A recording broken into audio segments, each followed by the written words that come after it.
আমরা মানুষের জন্য আমাদের উদ্যোগে লক্ষ্মীপুরে ফ্রি সুন্নতে খতনার আয়োজন করা হয়েছে।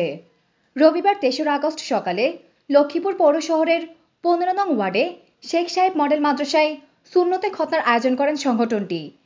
এ সময় প্রধান অতিথি হিসেবে অনুষ্ঠানের উদ্বোধন করেন জেলা জামায়াত ইসলামের আমির SUM রুহুল আমিন ভুইয়া। এই কার্যক্রম শুভ উদ্বোধন ঘোষণা করে আমার অনুষ্ঠানে বিশেষ অতিথি হিসেবে উপস্থিত ছিলেন বাংলাদেশ জামায়াত ইসলামী লক্ষ্মীপুর শহর আমির অ্যাডভোকেট আবুল ফরা নিশান।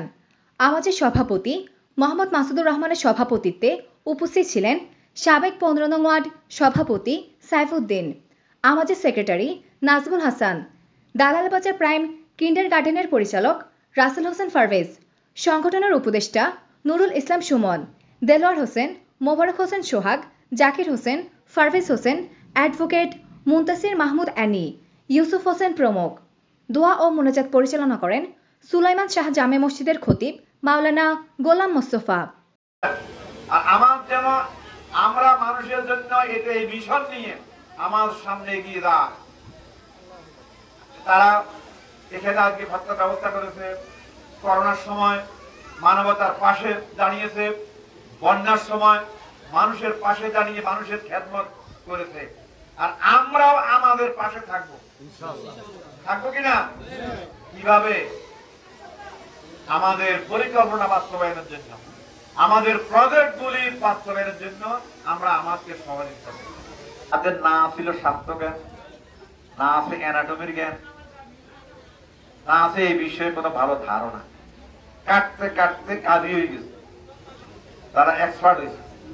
হ্যাঁ, এবং অনেক সময় দুর্ঘটনাও ঘটে, কঠিন অবস্থার মুখোমুখি হয়। কিন্তু ডাক্তাররা তো সবকিছু জানে, বুঝে, এক্সপার্ট এই কাজে। সুতরাং ডাক্তারদের হাতে এই কাজটা করানি নিরাপদ। আর গ্রামে এখন ওই যে খলিফা পাওয়াও যায় নাই, এখন এই কাজে কেউ ট্রেনটা হয় না, কারণ সবাই এখন ডাক্তারের দিকে ছুটে, হাসপাতালের দিকে ছুটে। এই জন্য এটা অনেক নিরাপদ, স্বাস্থ্যসম্মত। এটি একটি ইসলামিক রীতি। হযরত ইব্রাহিম আলাইহিস সালাম থেকে এটা শুরু হয়েছে। ইব্রাহিম আলাইহিস সালামের ৯টি সুন্নাতের মধ্যে একটি হলো এটা, খতনা করা। সুতরাং যেহেতু নবীর সুন্নাত, সুতরাং এটি ইবাদত। ইবাদত না? জনাব জসিমউদ্দিন স্যার তিনি বললেন যে ২৫ কোটি টাকা লক্ষ্মীপুর পৌরসভায় লোন রেখে গিয়েছে। তৎকালীন আওয়ামী যিনি মেয়র ছিলেন, এর আগেও যিনি মেয়র ছিলেন, এভাবে আমাদের দেওয়া ট্যাক্সের টাকা দিয়ে যে ফান্ডটা হয়, সে ফান্ডটা তারা কুক্ষিগত করে লুণ্ঠন করে, এই টাকাগুলো তারা চুরি করে। এই টাকা দিয়ে যেখানে লক্ষ্মীপুর পৌরসভার উন্নয়ন হওয়ার কথা ছিল, সামাজিক কার্যক্রম গুলো করার কথা ছিল, সেটা তারা করেনি, বরং তারা এগুলোকে লুণ্ঠন করে তাদের ব্যক্তিগত সম্পদে পরিণত করেছে।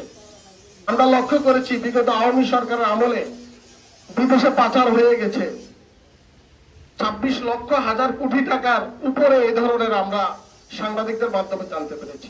জানা যায় আমাজ গত ৫ বছর ধারাবাহিকভাবে এ সুন্নতে খতনার আয়োজন করে আসছে। তারা এই পর্যন্ত বিনামূল্যে প্রায় ২ শতাধিক শিশুকে সুন্নতে খতনা করিয়েছেন।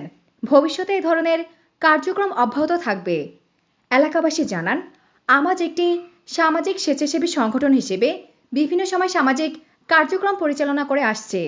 তারই ধারাবাহিকতায় এমন আয়োজন আমাদের জন্য কল্যাণকর। আমাজকে ধন্যবাদ জানাই এমন আয়োজনের জন্য। এটার জন্য সবসময় সবার মানুষের কল্যাণে যাতে এটা করে যেতে পারে, মানুষের যাতে কল্যাণ হয়, মোটামুটি এটার জন্য আমরা ধন্যবাদ জানাই আয়োজনের জন্য।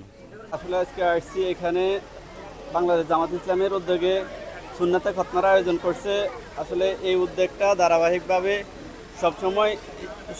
সবসময় এটা চালু থাকুক আমরা চাই। আর এভাবে যেন বাংলাদেশের সকল সংগঠন যেন এভাবে ভালো ভালো উদ্যোগ নেয়, আমরা এটাই কামনা করি। আর এতে সমাজ রাষ্ট্র সবাই উপকৃত হবে এই সুন্নতে খতনা দ্বারা। আর এইভাবে সুন্নতে খতনা না, শুধু সামাজিক সকল কাজগুলো যেন এভাবে ধারাবাহিকভাবে চালু থাকে, আমরা সকলে এটাই কামনা করি। আর ছোট বাচ্চা এখানে অনেক নিরাপদ, সবাই মিলে এখানে করলে অনেক মনে হচ্ছে আমার থেকে অনেক ভালো লাগবে, সবাই একসাথে থাকবো। আমি ধন্যবাদ জানাই যে বাংলাদেশ জামাত ইসলামী এটা এমন একটা সংগঠন যেটা মানুষের আস্থার সংগঠন, মানুষের চোখ বন্ধ করে এটা বিশ্বাস করতে পারে। প্রতিনিয়ত আমাদের বিপদে আপদে আমরা জামাত ইসলামকে পাশে পাইছি বা তাদের প্রতি আমাদের ওই বিশ্বাসটা আছে বেঁধে আমরা এখানে আসছি। ধন্যবাদ।